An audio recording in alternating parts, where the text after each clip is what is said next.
Kita berkumpul di dalam majlis yang insya Allah dalam majlis ini turun rahmat Allah Subhanahu wa Ta'ala, turun maghfirah atau pengampunan dari Allah Subhanahu wa Ta'ala melalui pintunya Nabi besar Muhammad sallallahu alaihi wasallam.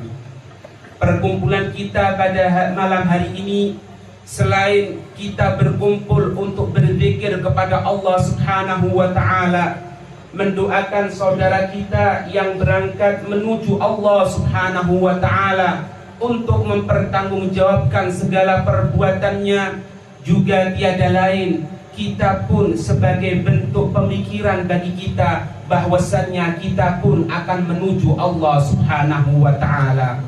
Kalau malam hari ini kita membaca tahlil untuk saudara kita, mungkin besok kita yang ditahlili.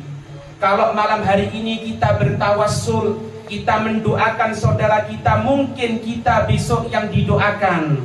Sehingga bagi orang yang beriman, bagi orang yang penuh ketakwaan kepada Allah Subhanahu wa Ta'ala, tiada waktu kecuali untuk mendekatkan diri kepada Allah Subhanahu wa Ta'ala.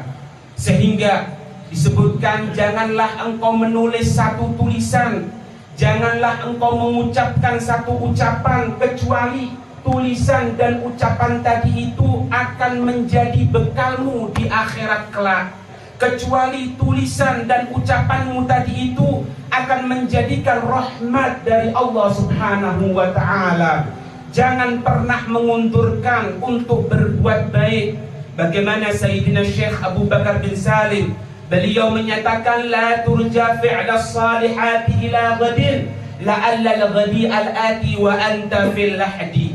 Jangan engkau pernah menunda-nunda perbuatan baik sampai besok. Jangan kita berjanji akan berbuat baik sampai besok, karena mungkin besok kita sudah berada di perut bumi, karena mungkin besok kita sudah berada di liang lahat.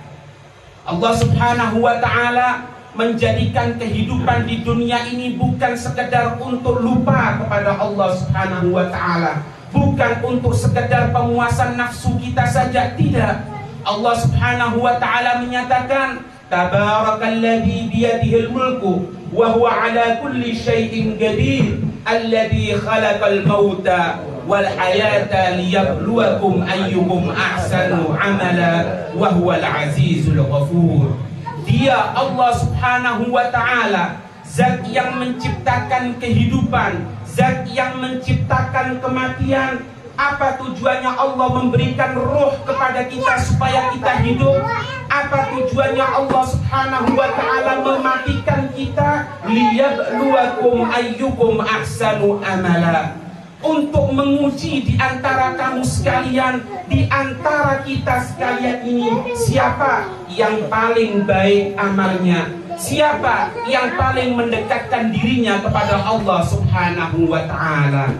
Dan kita orang yang beriman, semakin bertambah keimanan kita kepada Allah Subhanahu wa Ta'ala, semakin bertambah ketakutan kita kepada Allah Subhanahu wa Ta'ala. Ini ciri-ciri orang yang beriman. Apabila dia semakin dekat kepada Allah Subhanahu wa Ta'ala, semakin banyak perbuatan yang dia laksanakan, maka ketika itu dia semakin merendahkan diri di hadapan Allah Subhanahu wa Ta'ala. Bagaimana Sayyidina Ali Zainal Abidin, yang beliau setiap malamnya melaksanakan sholat sunnah 1000 rakaat, kemudian di pipi beliau terdapat 2 garis hitam karena menangis, takut kepada Allah Subhanahu wa Ta'ala, takut akan azab Allah Subhanahu wa Ta'ala. Siapa Imam Ali Zainal Abidin? Seorang cucu Nabi Sallallahu Alaihi Wasallam, seorang yang mendapatkan kedudukan yang tinggi di hadapan Allah Subhanahu wa Ta'ala,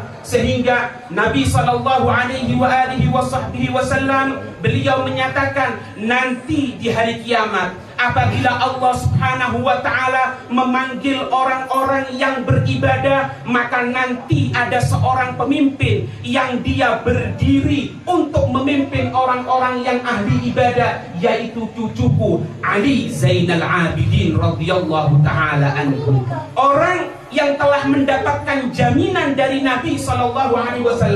Orang yang garis nasabnya telah mendapatkan kesucian dari Allah Subhanahu wa Ta'ala, setiap malamnya menangis takut kepada Allah Subhanahu wa Ta'ala. Apalagi kita, apa yang kita andalkan? Amal kita mungkin sering lupa kepada Allah Subhanahu wa Ta'ala. Bacaan Al-Quran kita mungkin sering kita lupakan.